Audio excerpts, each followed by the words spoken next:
Hi hello friends, నమస్తే. Sweet potato cake అయితే చేసేసాం. వీడియో అయితే ఇంట్రెస్టింగ్ ఉంటుంది, లాస్ట్ నుంచి ఫస్ట్ చూడండి. లైక్ చేయడం అయితే మర్చిపోకండి.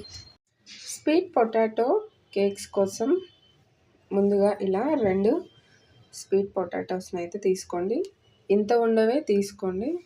ఇవి ఇంత పెద్దగా ఉండేటట్టు చూసుకోండి, ఎందుకంటే కేక్ చేయడానికి చాలా బాగుంటుంది. ఇంతవైతే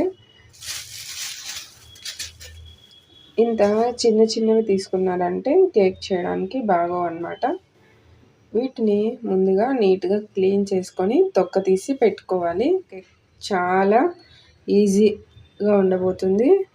వీడియో అయితే చివరి వరకు చూడండి.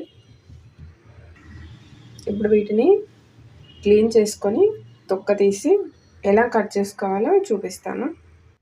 తొక్క తీసి ఇలా రౌండ్గా కట్ చేసుకోవాలి. ఇలా కట్ చేసుకొని ఉడికించుకున్నారంటే వాటర్లో మొత్తం మధ్యలో కూడా నీట్గా ఉడుకుతుంది. లేదంటే మనం అలాగే వేసేస్తామంటే నీట్గా అయితే ఉడకదు, మధ్యలో గట్టిగా ఉండిపోతుంది.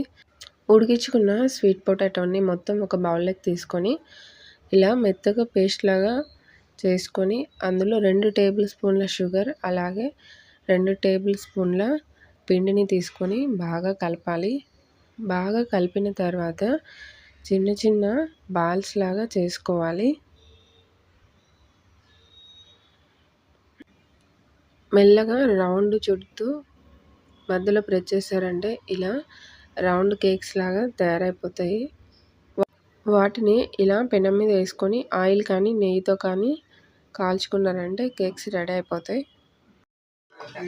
చూడు ఫ్రెండ్స్, మనం తయారు చేసే లోపు ఇవా కూడా వచ్చేసాడు స్కూల్. ఇంకా చూద్దాం ఇవాకు నచ్చుతాయి లేదా అని. చూడండి, కలర్ అయితే చాలా నీట్గా వచ్చేసాయి. ఇంకా తయారు చేయడం కూడా చాలా ఈజీ. అలాగే ఇంగ్రీడియంట్స్ కూడా 3 ఇంగ్రీడియంట్స్ అయితే సరిపోతుంది. మమ్మీ ఇది బాగుంటాయా? చాలా టేస్టీగా ఉంటాయి. ఇది ఒక డిజర్ట్ రెసిపీ లాగా కూడా మనం అనుకోవచ్చు.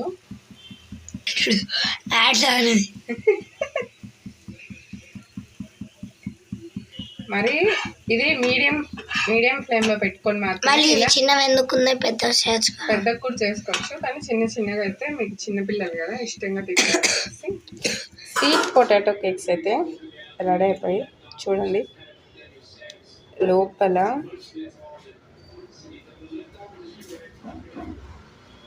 జ్యూసీ స్పాంజ్ లాగా ఉన్నాయి కదా.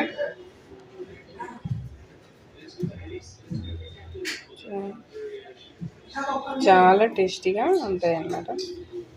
స్వీట్ పొటాటో కేక్స్ అయితే రెడీ అయిపోయింది. తిని చూస్తాము. టేస్ట్ అయితే బాగుంది. మీరు ఇంట్లో సూపర్గా ఉంటుంది.